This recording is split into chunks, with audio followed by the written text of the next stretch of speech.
A landmark legal decision over a hidden hazard in common highway guardrails. It's a major case with victims alleging a design flaw that maims and kills. Our chief investigative correspondent Brian Ross brings us the details for our series Nightline Investigates. We need to get somebody out of here quick.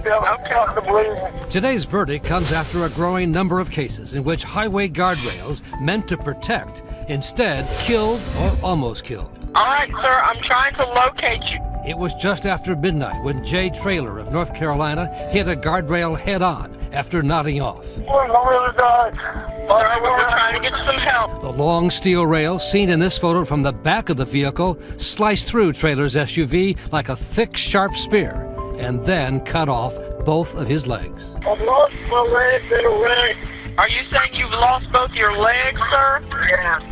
36-year-old Traylor survived, able to save his life with a makeshift tourniquet, but not his legs. In the wreck, this one was gone. Then I had to make the choice to lose that one, too. It wasn't supposed to happen. This test film from 15 years ago shows how a guardrail is supposed to absorb the impact, even in a head-on crash at 62 miles per hour. The truck hits what is called the end terminal, which, like a sled, moves along the guardrail, curling the rail off to the side. But that's not what happened with Jay Traylor. Had the guardrails done their job, I probably would have walked away just going, damn, I'm an idiot. It's not the only case, and now Traylor and accident victims across the country are suing the manufacturer, Trinity Industries of Texas. At issue in today's verdict was whether the company for years hid a known defect in its guardrails. We got 500,000 of these. There's 500,000 of these on our highways today.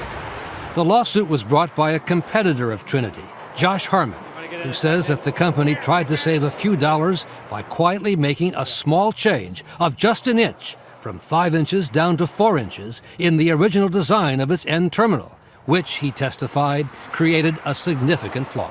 They made all the differences to safety. Essentially, it's a complete different product. This animation shows what Harmon says happens with the original design, gliding along the rail and curling it off to the side. And then what he says can happen with the modified version. The guardrail jams up, breaks off, and the rail drives through the vehicle. Well, see, this is one of the identification marks of a fail where it bows the plate. See the plate? That should never happen. With real-life examples on highways across America, Harmon says. This failed. This is a classic failure. Trinity has turned over 2 sets of safety crash tests to defend itself with federal highway officials and prove its modified version performs just as well as the original. And despite the growing evidence of gruesome accidents, federal officials accepted Trinity's defense, saying its new version meets federal safety standards. Mr. Artemovich, Brian Ross from ABC News. The official who made that decision is Nick Artemovich, who declined to talk with us until we showed up at an industry conference. Why did you make that decision? Based on the evidence that was presented to us. And you think they're safe now on the highways? As I said, please talk to Office of Public Affairs. You can't answer that question? No, sir. Whether they're safe? Safety is a relative matter. Over the last week, a jury in Marshall, Texas, has been hearing the evidence produced by Harmon's lawyers. An internal Trinity email shows engineers concluded shaving off an inch would save $250,000 over 5 years, and then discussed keeping the change secret. Quote, "I'm feeling that we could make this change with no announcement," unquote. So even that 1 inch change should have been reported to the Federal Highway Administration? Absolutely. You have to ask your question, why would you change it? What's the motivation for changing the 1 inch? Even more damning for Trinity, says Harmon, 5 safety crash tests in which a version of the guardrail failed, one after another. The company conceded in court that these videos were never turned over to the federal regulators and were seen for the first time during the trial. Mr. Mitchell, Brian Ross from ABC News. Outside court, the company president, Greg Mitchell, refused to talk about them. Is there anything you can say at all? A lot of interest in why these videos were kept secret for so long. Excuse me. Is there anything at all you can say, Mr. Mitchell, at all? Excuse me. Nothing at all? No.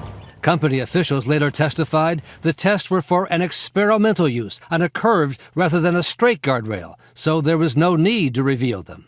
My car was completely demolished. Among those in court as the videos were played was Diana Allen of Webster, Massachusetts, who lost her leg in a guardrail accident 3 years ago. If they had done what they were supposed to do, I'd have 2 legs and I'd be walking normal and have my life back. The jury verdict came back late today after just 3 hours of deliberation.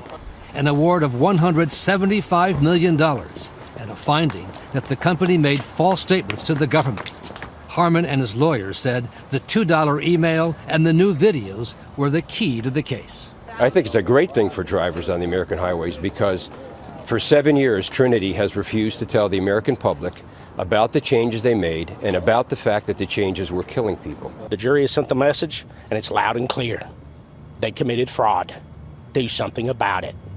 That's why we have regulatory agencies, to protect us all. In a statement, the company said it will appeal and that the verdict will not withstand legal scrutiny.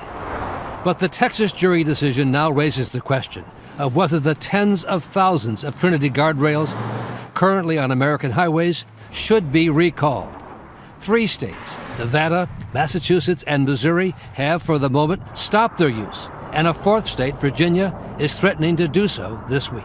My main goal has always been to get a product recall. This is not the end of it. They're still out there. They'll still kill tomorrow. If we don't do something, they will fail, and they'll continue to fail. How many more people's got to die? Under the law for cases of this type, the $175 million verdict will be tripled, and then more damages could be added on top of that. Ultimately, it could reach $1 billion, and that's before the lawsuits now pending brought by the families and victims of those who were killed and injured in guardrail accidents, Dan. $1 billion. That's right. Thanks, Brian.